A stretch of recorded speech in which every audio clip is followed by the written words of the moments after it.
Com um pequeno ajuste, é possível melhorar a recepção e reduzir aquelas quedas de sinal que tanto incomodam. O mais curioso é que muita gente convive com esse problema durante anos sem perceber que a solução pode estar bem mais perto do que imagina. Parece apenas mais uma dica comum à primeira vista. Até você ver a diferença que um simples detalhe pode fazer na qualidade do sinal.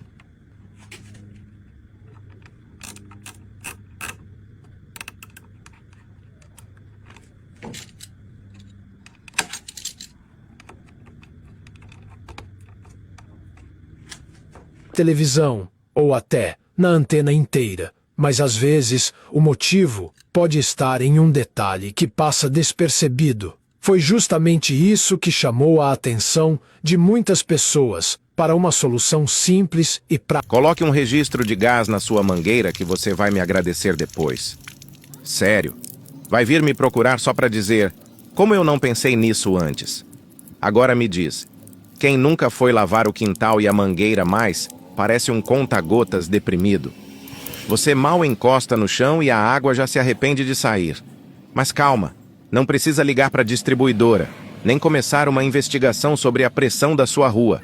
A solução está ali, brilhando na sua cozinha, o registro de gás. Sim, aquele mesmo.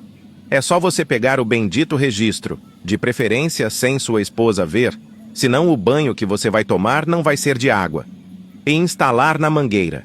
Pronto. Você criou uma VAP caseira, improvisada, mas poderosa. Aumenta a pressão da água num nível que até o cimento velho do quintal começa a fugir. E tudo isso sem gastar quase nada, apenas um pouco da sua sanidade e talvez seu relacionamento. Mas olha, vale cada gota.